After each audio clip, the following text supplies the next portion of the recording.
All right, let's just jump right in. When you think about the director David Fincher, you probably think of one word: control.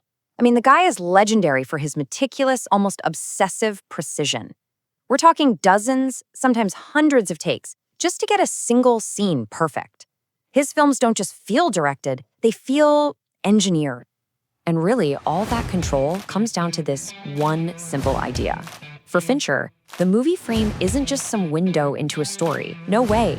It's a canvas where every single thing, from the color of a wall to the faintest hum on the soundtrack, is a storytelling tool. Absolutely nothing is left to chance. So that kind of begs the question, right? Why go through all that trouble? Is it all just to create a cool, slick look, or is there something way deeper going on? Well, it turns out that all of Fincher's obsessive control is actually working towards one single, powerful, and pretty unsettling theme. Let's break it down. The first thing you'll notice, the most immediate tool in his kit, is his use, or maybe I should say his restriction, of color. His visual style is so distinct, you could probably recognize one of his movies from a single solitary frame. And wow, when you put them side by side, the difference is just staggering. On one hand, you've got your typical Hollywood look. It's bright, it's saturated, it's designed to give you these really clear emotional signals. But then you're Fincher. He just drains the world of all that vibrant color, creating this muted, psychologically murky palette. He is intentionally robbing us of that easy emotional roadmap. You know, this whole philosophy was summed up perfectly by his production designer on the film Seven. He called it a no-color movie. The goal was to build a world that just felt oppressive, bleak, and psychologically exhausting, right down to the kind of paint they used on the walls. And none of this is random, right? Every choice serves the story. For The Social Network, that desaturated look totally mirrors the story's murky morality. In Seven, by stripping out almost every other color, the moment you finally see red, like a splash of blood, it becomes incredibly psychologically shocking. Or think about Fight Club. It separates the narrator's boring beige corporate life from Tyler Durden's vibrant, chaotic one. And in Mindhunter, that mix of cool blues and warm yellows is all about making rooms feel lonely and isolating. So here's the crucial thing. Fincher's use of color is designed to work on you subconsciously. You might not sit there and actively think, those greens look a little sickly, or this world is very gray. But you absolutely feel the unease. You feel the oppression. It's storytelling that gets under your skin without you even realizing it. Okay, so that's the look, but let's move to the next layer and talk about the sound. Specifically, those groundbreaking and deeply unsettling musical scores he creates with his longtime partners in crime, Trent Reznor and Atticus Ross. From the very beginning, their whole goal was to just tear up the Hollywood rulebook. Fincher basically told them he wanted a score that was not orchestral and not traditional.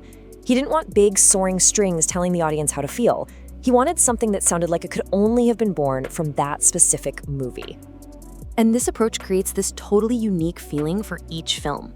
For The Social Network, they made a sound that wasn't really a melody, but more like a feeling of pervasive anxiety, which is perfect for a story about digital betrayal. With The Girl with the Dragon Tattoo, the score is just as cold and violent as the landscape itself, full of these eerie swirls and stabbing bass lines. And maybe the most brilliant of all, for Gone Girl, Fincher asked them for inauthentic spa music, a score that sounds kind of pleasant on the surface, but is meticulously designed to make you feel like something is just deeply, deeply wrong. So that's the key takeaway here. You don't leave a Fincher film humming the theme song, right? Instead, the music acts like a texture, this sound collage of drones and unsettling noises that just wraps the entire movie in an atmosphere of dread and unease. It's not really music, it's the actual sound of anxiety. Okay, so we've got a muted, oppressive visual world and a soundtrack of pure anxiety. So now we can finally get back to our big question. What is all this control for? It all comes together in his central theme. There's actually a term for the kind of story Fincher loves to tell, and it's perfect. A melodrama of failure. It's a really powerful idea. See, most movies are about mastery. The detective solves the case, the hero wins the day. But Fincher's films, they're about the complete opposite. They're about how the process of trying to find the truth only makes you feel more and more uncertain. And thinking about it this way completely changes how you watch his films. Take a movie like Zodiac.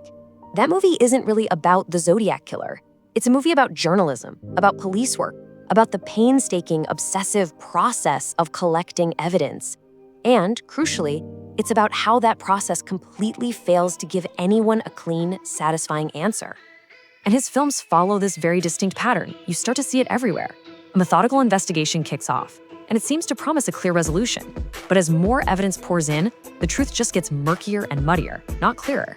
The characters, they get obsessed with the procedure itself, desperate for it to just give them some certainty. But the system, whether it's policing or journalism or the legal system, it always breaks down. And what are we left with? Not answers. We're left in a state of obsessive uncertainty. So when we put all these pieces together, the visuals, the sound, the story, a really clear and powerful argument starts to emerge. It's basically the Fincher formula, right? It all works together seamlessly. The desaturated colors create a world of psychological unease. The electronic scores fill that world with pervasive anxiety, and the procedural stories use that atmosphere to explore the impossibility of ever really getting a handle on the truth. Every single tool is pushing toward the exact same goal. And this is so important. His style is his substance. The Fincher feel isn't just window dressing, it's not just to look cool, it is the argument. His argument is that our deep desire for control, for simple answers, for a world where everything just makes sense, well, that's a trap. This is what makes his work feel so incredibly relevant, especially today. His films hold up a mirror to a world where absolute truth feels really hard to find. They argue that the very systems we build to create order and certainty are often the sources of our biggest confusion and failure. They're not just thrillers, they're critiques of our modern obsession with control. Which leaves us with one final, kind of haunting question. If Fincher is right, and our hunt for mastery and certainty really is just an illusion, what are we supposed to trust instead? His films, well, they don't give you an easy answer, but they do force us all to confront the uncomfortable idea that maybe the process is all there is, and that failure is the most honest outcome we can hope for.